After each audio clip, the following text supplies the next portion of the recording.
Is sponsored by Happy Face. Face cradles can be super uncomfortable for a client, and that pressure and stuffiness can ruin the whole massage experience. Happy Face is the most comfy face cradle so you can give the most relaxing massage of your client's life. It is an innovative heart-shaped design that means no sinus pressure, no eye pressure, no need to adjust mid-massage, and no wrinkles or makeup smearing. It is made in the USA. It is seamless, which makes it super easy to clean. And all your face cradle covers will totally fit just fine. It's going to fit on any massage table and chair because it's got a full Velcro backing that makes it just super easy to hook onto any frame. You can get 20% off your entire purchase at massagebusinessblueprint.com/happyface using the code MassageBB at checkout. But all of that info and that code is right there at the landing page, massagebusinessblueprint.com/happyface.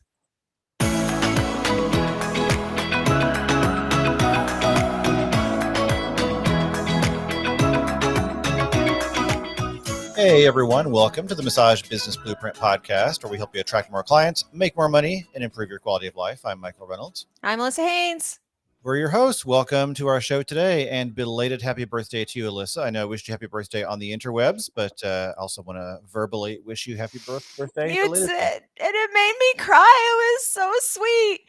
And I'm not even gonna remotely top it or match it when your birthday comes around in a couple weeks. So there you go. Thank you for the lovely birthday message. I, at the end of the day, like kind of looked at all my text messages and private messages from various places, and I got so many thoughtful notes from like all of our massage friends, and it made me a little bit weepy because also last week I traveled and took a class, and I stayed. I shared an Airbnb with another Blueprint member that I had never met in person, and we had a blast together. And I, by the end of the week, was like, I love our massage community. And really, if all that Massage Business Blueprint accomplishes is giving me a bunch of friends because I'm terrible at making friends on my own, then I'll take it. And it's been super effective. And hi, speaking of another friend, Jen Boyan just popped in to say hello on our live broadcast.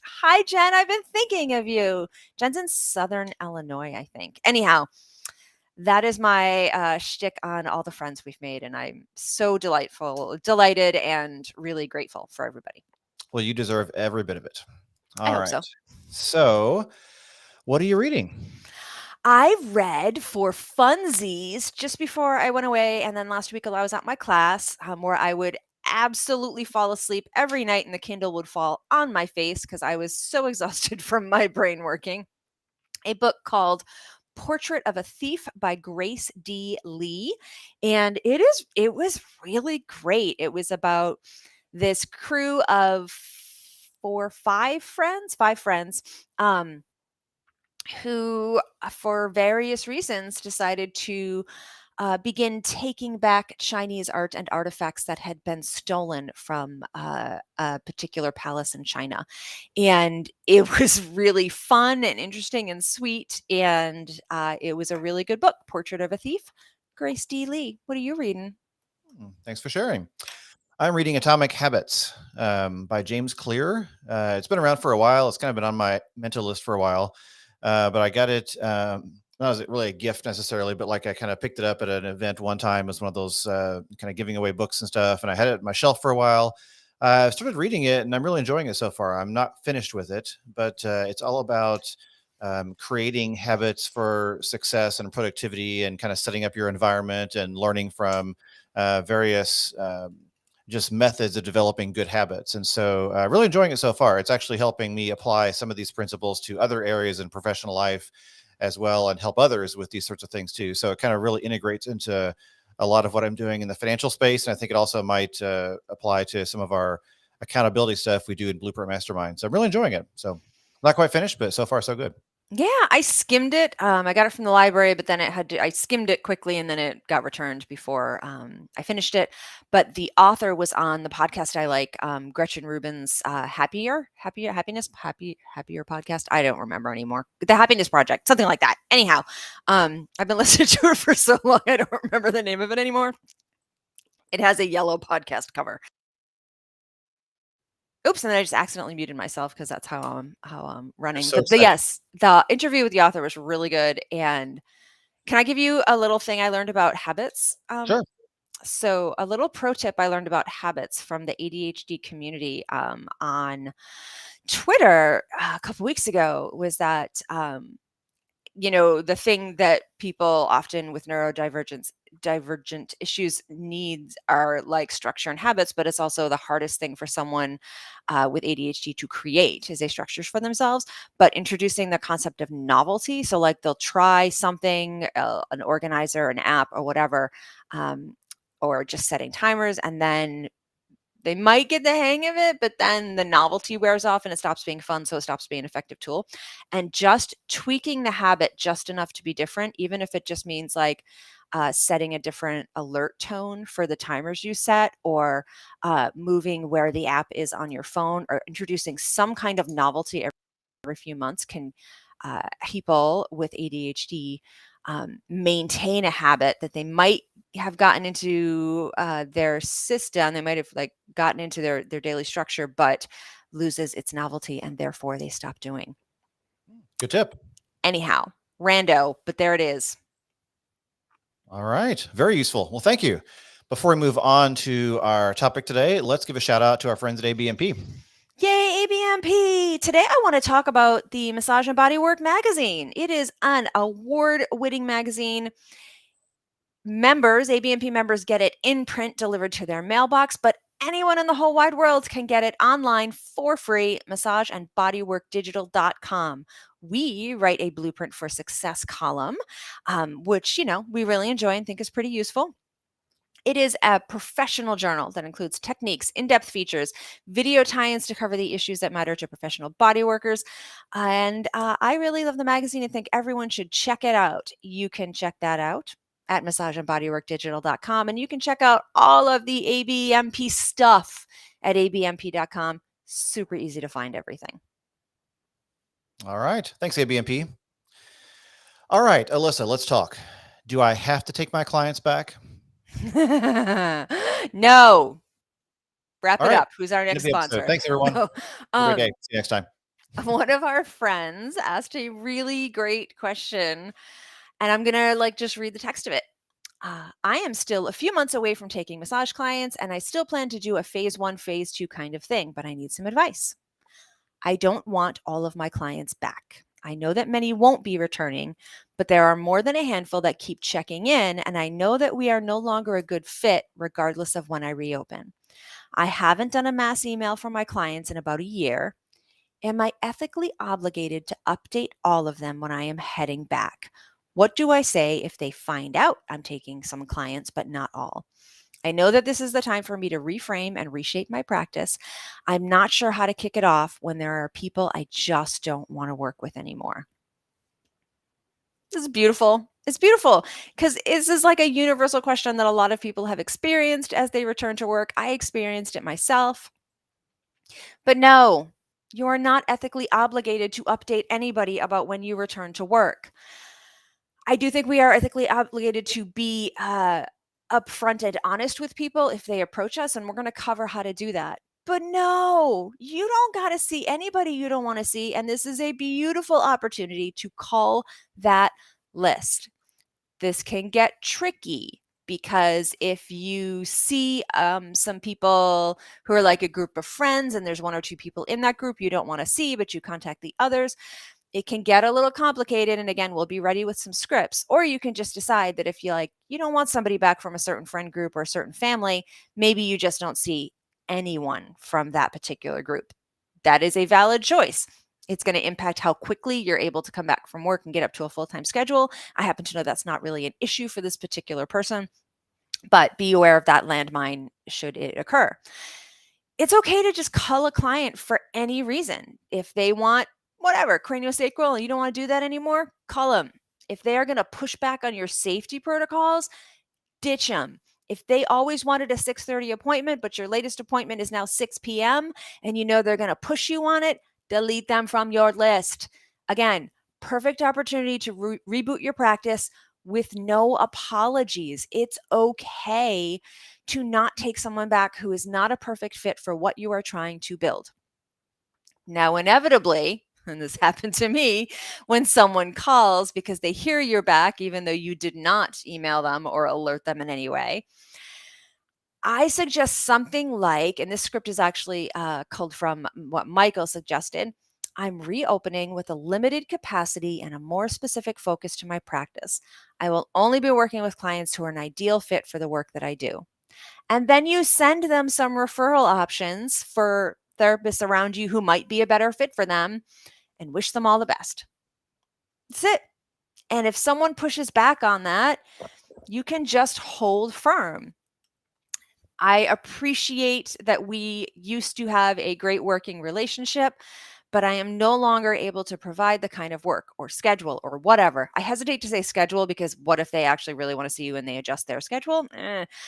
Or it's okay to say straight out, I know that you're not comfortable getting vaccinated and wearing your mask all the time. Those are requirements for me, and I am just not going to budge on those protocols. Again, here's some info for a therapist that might be a better fit for you. Hold your own. I really think the worst case scenario here is that they badmouth you to a few friends, maybe leave you a bad review, which you can totally respond to and say, I'm so sorry that my new practice is not a good fit for you. I hope that you utilize the referral options I provided. But you don't have to feel bad. You don't have to budge on your own boundaries here. And I will tell you a story of how I did budge on a boundary and absolutely almost immediately regretted it, because I had a client who would used to come in for half an hour, and probably only like 4 or 5 times a year she'd buy a package of the half hours, and then not really love that they expired in a year, and I would extend it and she would come in and it was just like a whole thing. And then she found me. I don't offer half hours anymore. She came in for an hour, but I know she's not going to, she's probably going to come back like twice a year, and it's going to bother me every time because I think that she just wants me to sell the MLM, to buy the MLM product that she sells. So I feel like the whole hour is just her making polite conversation so as to ease into, do I need any of this MLM product? So I am 100% regretful of it. And if she calls to schedule versus using my online scheduling system, I'm probably going to try to dissuade her. So don't do what I do. Don't budge on your boundaries. And I should have just said, you know what? I don't know that I'm the best therapist for you anymore. I'm not doing XYZ, whatever she likes. I'm not going to buy your Tupperware. So that's my story. I regret it. Don't be me. But boom, that's it. You're done. You're allowed to rebuild the business you want. You are allowed to only contact clients who you think will still be a good fit for your business. You're allowed, after you see them once or twice, if you realize they are, in fact, an anti-masker, you're allowed to say, you know what? I'm going to refer you to some therapists who don't require masks in the massage room. You're allowed to do whatever you want. So this is your permission slip. And I hope that you do really, really well rebuilding the business as you want it to be. Our businesses are here to serve us as much as they are here to serve clients. And that is the end of my story. Love it. We got a few comments from Facebook I want to acknowledge. Jen says, Jen loves this question. Thank you, Jen. Appreciate that. Alexander also agrees. Great question. And Sakina stopped by on Facebook as well to say, and don't pretend you're busy. Oh my God. We have a whole other podcast. Thank you for bringing this up, Sakina, because I forgot to put it in the notes. We have a whole other podcast episode on like not lying to clients. It is such a bad idea to tell people that you're too busy. And this may have worked back in the day when you scheduled people manually, but it doesn't work nowadays when, if you have online scheduling, or even if there's a chance that client knows other clients, because you're going to say, I'm too busy. I can't fit you into my schedule. And then their BFF is going to call you the next day and get right in and tell their friend, I'm so excited. I just scheduled an appointment with so-and-so. And they're going to be like, oh my God, they told me they didn't have any room in my schedule. So then you're a liar. And frankly, that's on you if you're lying to your clients. That is, in fact, an unethical thing to do. I think we do have an obligation to be professionally honest and honestly professional. I don't think we need to say, I don't want to see you because you've been texting me crazy and giving me crap because your hairdresser went back to work and isn't only seeing vaccinated clients and doesn't require a mask. And I know that, you don't have to be a jerk about it. You don't have to be accusatory. You can just say, you're not a good fit for my practice. My safety protocols are a lot more hardcore than I think you're willing to accept. And I think that this would be better if you saw another therapist with different protocols. You can be honest. And if someone gives you a lot of crap about it, you can say, no, you can leave a voicemail or email or text that says, this is the end of this discussion. I will not be replying to any further communications. And then you just block them in every possible place, and that's fine. Leslie also is joining us on Facebook and agrees that's a great story. So good morning, Leslie. Good Leslie morning. has rebuilt her whole practice, really being branded on being like the COVID conscious massage therapist. And that has gone really, really well for Leslie. Leslie did not even do like a big I'm back to work thing. She just kind of started back, I think, contacted a few clients she was particularly close to, and has rebuilt as a COVID conscious therapist in a non-COVID conscious state and area. And I really respect that a lot. Leslie's pretty cool. Agreed. Love it. All right. Before we move on to our last sponsor and our quick tips, it's a good time to remind everyone who's listening that we do these broadcasts via Facebook Live, YouTube Live, and Twitter Live every Wednesday at 9 a.m. Eastern. So if you'd like to join us and kind of get the freshest version of the episode before it goes out in the podcast on Friday, if you want to post comments or questions as we do the episode, you're welcome to join us. Again, you can join via our Facebook page or our YouTube channel or Twitter. Most people join on Facebook, but all three of those channels are available and you can post comments and questions. And as you see, we do love to interact and love the feedback. So feel free to join us 9 a.m. Eastern time every Wednesday morning when we do the podcast. All right. So our last sponsor before we move on to quick tips is the Original Jojoba Company. Yay! And I'll tell you what, if you are a therapist returning to work after 2 years and you had a big old bottle of the Original Jojoba Company jojoba, you don't have to worry about it sitting in the cabinet for 2 years because it does not go rancid. Jojoba does not contain triglyceride like many products do, so it won't go bad. This also makes jojoba a fantastic carrier for essential oils as well. Jojoba is non-allergenic, so we can use it on any client and every client without being concerned about an allergic reaction. That is a huge deal for me. And you, my friends, can get 20% off the price of the product when you shop through our link, massagebusinessblueprint.com/jojoba. All right. We are chock full of quick tips today. Are we? Oh, yeah, look at that. So I will tell, and they're all COVID related. Oh, God. I know. I thought there was a good theme there. Just so tiring. I'm sorry, guys. My quick tip is to be prepared to walk out of any situation that does not meet your COVID safety standards without apology. I have mentioned that I had a continuing education experience last week. It has all been resolved, but the protocols were not what we were told they were going to be. And it was a little stressful, and I did find a situation that made it more comfortable for me. There was a day of class that I missed, and that was resolved. But had I not had my Blueprint member friend with me, I probably would have just gotten suckered into being gaslit and feeling like like like I was being hyper vigilant and ridiculous, and like I was being the only person who had a problem with these lax safety standards, and I probably would have ended up staying in the class with the less than comfortable standards, and as opposed to helping to make some changes and miss a little bit of class in order to feel comfortable. I think if I had not had my friend there to prop me up and feel similarly, I would have been a little bit of a wimp about it and not held to my boundaries. So I think that had I, prior to the class, said, okay, here's what I'm going to do if these things that they have promised are not in place, it just didn't occur to me that they wouldn't be in place. So I did not pre-think about this.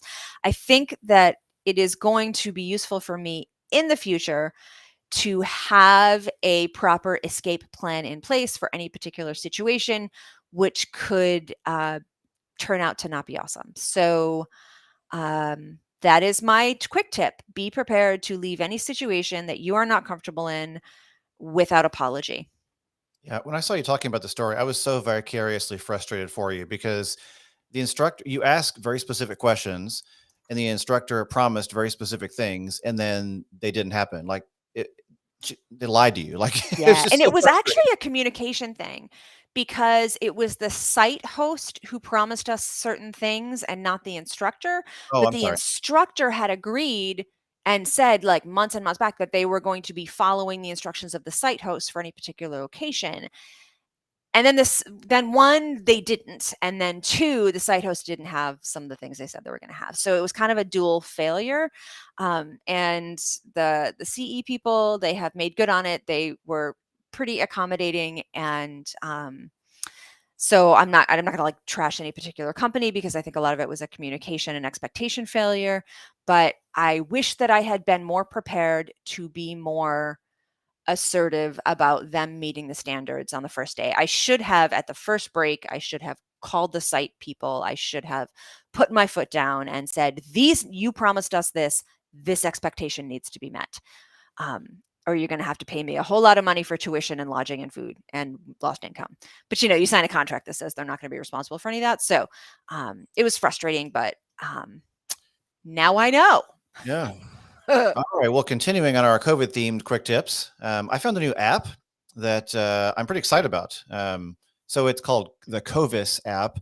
Have you heard of this? I don't think much about it. I just found it recently. Have you heard of this app, Alyssa? No. So I'm being cautious because first of all, it's free. I don't know who's behind it. I don't know the story behind it. I don't know how much I don't know much about the app. It's a new app, or new to me, but it looks really well designed. I did look at their website and their team is made up of lots of women and non-white people. So I trust them a little more already. So it basically seems like an app that's designed for helping you track your COVID risk level. And it uses GPS and tracks your phone and lets you kind of check in at certain locations you visit and puts your age and health information, habits and everything, lots of information. And it gives you a score. And it's from 0 to 1,000. And like, for example, my risk score today is 88. That's what it shows on the app. And I know most of you are probably listening via audio only, but on the video here, I'm showing it to the screen there. It's got 88. So I've got a very low COVID risk level based on all these factors. And it basically tracks you every day. And I thought it was really interesting because it goes by your location, your county, the health information based on your county, also your habits. So it kind of combines all this data together to give you risk levels. And I thought it was only available for iPhone, but there is also an Android version. There's two versions, so you can get it on pretty much any phone. And it looks really well done. So I don't know much about it, but so far I'm really impressed with the app, and it's really interesting, and it seems to do a lot. So I'm going to share that in case anybody else wants to investigate the app and take a look at it. And you can donate to support the project. Apparently, they don't charge anything, but they take donations to support the project. So, And I'm excited for your next tip because Leslie just popped it into the comments. She was reading your mind. yeah. Oh, thanks, Leslie. Yeah. So our bonus quick tip today is that our third round of COVID tests for free are available. You can go to covid.gov/tests. It's also linked in the show notes here. One of our members in Blueprint Mastermind actually alerted us to this. So you can now get the third round. And actually, I ordered mine and they said, hey, if this is a first or second round order, you can do one more. So basically, I'd ordered one free batch before, didn't do the second round because I missed it. And basically, I could just click the same button again, and I got two orders in one session. So I've got my second and third orders on the way now on that same site. So they're available. Go get them. Sweet. And, And I'm not able to interact with the chat, Michael. I don't know if that's like a setting we need to work on. But we did get a note from Kylie, who said, do you have a podcast about closing your business due to moving out of state and the steps? Well, as a matter of fact, we do. Episode 191 from 2018 is literally titled How to Move Your Massage Practice. So there is that. We also did an episode, Should I Move My Business or Deal with the Commute? That's episode 405. And that's got some tips for you as well. So by all means, listen to those. And if you have any lingering questions, by all means, email us at podcast@massagebusinessblueprint.com, and we will answer them directly to you, or if it makes a good topic, expand on that in a podcast episode. So thank you, Kylie, for that contribution. Right on. Thanks, Kylie. All right. Action-packed show today. Love it. Anything else to add? We really nailed it in like 25 minutes, man. Yeah, well, let's keep it short. Let's stop there. No one ever gets mad for ending early, right? So That's not true. Leslie used to, because she wanted it to be longer to match her commute or something. well, sorry, Leslie. We try to accommodate. All right. Well, with that, a reminder that you can find us on the web at massagebusinessblueprint.com. And if you're not a member of our Blueprint Mastermind community, it is growing every day, every week at least. We see a few members join every week, and a lot of new members that are excited about learning from each other in the community. And Meg, I want to stop for a second because Meg stopped by via Facebook as well. Meg says I should be completing my SMART goals, but instead I'm watching. Okay, great point, Meg. That's a great segue into reminding me to remind you that in Blueprint Mastermind, we have all sorts of great benefits, including accountability groups. And our most recent accountability group is focused on SMART goals, which Meg, Allissa, and I are all kind of tag teaming on. One of the great benefits of Blueprint Mastermind. So that's something we offer, as well as office hours, lots of downloadable materials like marketing images, social media images, free blog posts you can use on your site, as well just the greatest, smartest community of massage therapists in the world, I think. So Blueprint Mastermind is available on our website at massagebusinessblueprint.com. So with that, thanks for joining us as always. Again, that website, massagebusinessblueprint.com, and email us if you'd like at podcast@massagebusinessblueprint.com. Thanks for joining us today. Have a great day, and we'll see you next time. Bye.